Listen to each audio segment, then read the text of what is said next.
When a Western diplomat questions Ibrahim Traoré's military strategy in a Burkina Faso camp, the interim president's fiery response turns a routine visit into a global headline. Kindly take a moment to let us know in the comments where you're watching from. I love reading your comments. It truly makes my day, and it's free for you to share. So, in a dusty military camp in Burkina Faso, interim President Ibrahim Traoré stands tall, his military boots firmly planted in the dry soil as he greets a Western diplomat. The diplomat, a man named Edward Harper, has come to discuss military cooperation against the insurgencies plaguing the Sahel region. Soldiers in camouflage stand at attention around them, the Burkina Faso flag waving proudly in the background, while a few tents dot the landscape, housing supplies and troops. Traoré's face is stern, his eyes sharp, as he extends a hand to Harper. "Welcome to our base, Mr. Harper. We have much to discuss," he says, his voice deep and commanding, the kind of voice that carries authority without effort. Harper shakes Traoré's hand, his suit pristine, despite the heat, and replies, "Thank you, President Traoré. I'm here to ensure our partnership strengthens Burkina Faso's security. But I must admit, I have concerns." Traoré raises an eyebrow, but gestures for Harper to continue, his expression unreadable. They walk toward a shaded area where a table is set up for their meeting, soldiers watching closely, their rifles at the ready. Harper sits, adjusting his tie, and says, "Your strategy, President Traoré. It's aggressive, some might say reckless, relying so heavily on military force. Don't you think it risks alienating the very people you're trying to protect?" The soldiers nearby stiffen, their eyes darting to Traoré, who remains calm, his hands clasped behind his back. He looks at Harper, his gaze piercing, and says, "Mr. Harper, you speak of recklessness, but let me ask you, have you ever faced an enemy that burns villages, kills children, and leaves nothing but ashes?" Harper hesitates, then responds, "I understand the threat, but my government believes a more balanced approach, one that includes dialogue, could reduce civilian casualties." Traoré's jaw tightens, but his voice remains steady. "Dialogue, you say? Tell me, how do you negotiate with men who see peace as weakness, who thrive on fear?" Harper leans forward, his tone firm. "I'm not suggesting weakness. I'm suggesting strategy. Your military operations have displaced thousands, and my government is concerned that this could fuel more unrest, not less."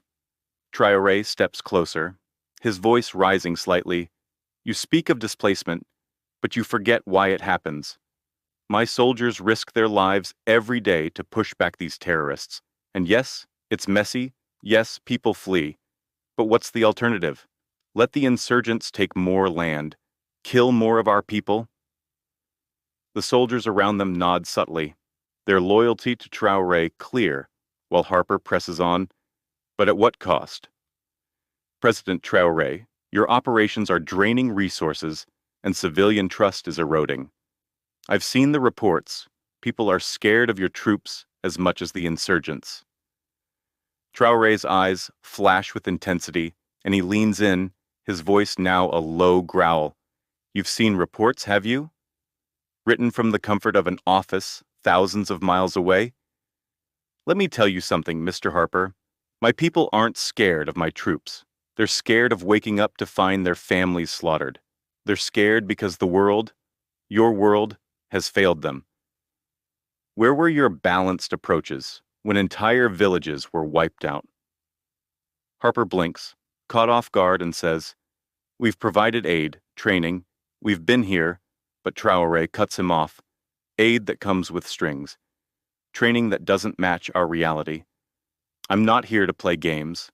I'm here to protect my country, and I'll do it my way, because your way hasn't worked."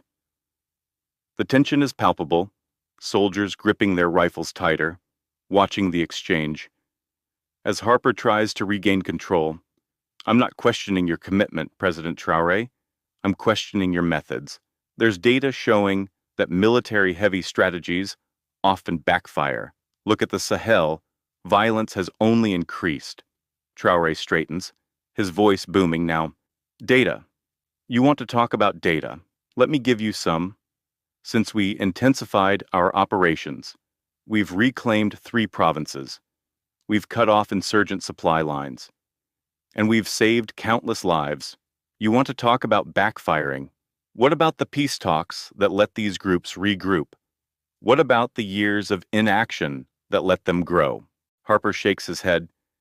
You're oversimplifying it.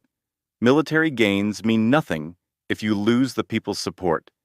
You need to win hearts, not just battles. Traoré laughs, a sharp, humorless sound, and says, "Win hearts, Mr. Harper. I'm not a politician running for votes. I'm a soldier fighting a war. The hearts of my people are won when they can sleep at night without fear, not when I make promises I can't keep." Harper stands, his voice rising. And what happens? When your war creates more enemies than it kills, what then? You can't fight forever. You need a long-term plan, not just guns and bombs. Traoré steps closer, his presence towering, and says, "My long-term plan is survival. For my country, for my people. You want to talk about the future? Let's talk about why your governments keep selling weapons to the same groups we're fighting. Let's talk about why your aid never reaches the villages that need it. You want to lecture me on strategy. Start by fixing your own failures."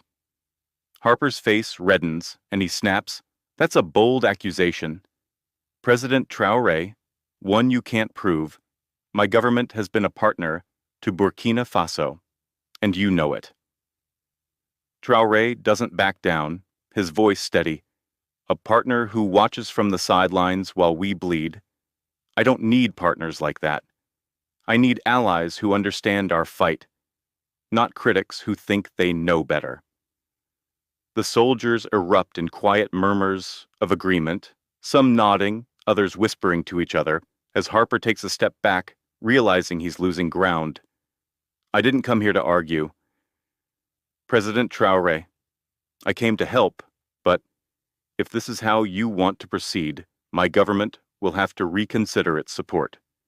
Traoré crosses his arms, his voice calm but unyielding. "Reconsider all you want. Burkina Faso will stand.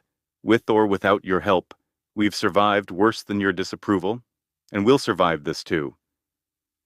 Harper exhales, clearly frustrated, and says, "Fine, let's hope your confidence doesn't come at a cost you can't afford, for both our sakes." Traoré nods, a slight smirk on his lips, and says, "I'll take that risk now. Let's agree to disagree and move forward. We still have a fight to win." Harper hesitates, then extends his hand, his expression tense. "Very well, let's hope this partnership can still work." Traoré takes his hand, and they share a firm high five, a gesture that feels more like a challenge than a celebration, as the soldiers around them watch in silence. Traoré turns to his aide and says, "Prepare my convoy. I have a meeting in the capital. We're done here." With that, he strides out of the camp, leaving Harper standing alone, the Burkina Faso flag still waving behind him, a symbol of Traoré's unwavering resolve. If this moment gripped you, hit that subscribe button and drop your thoughts in the comments. What do you think of Traoré's bold stand? Let's keep the conversation going.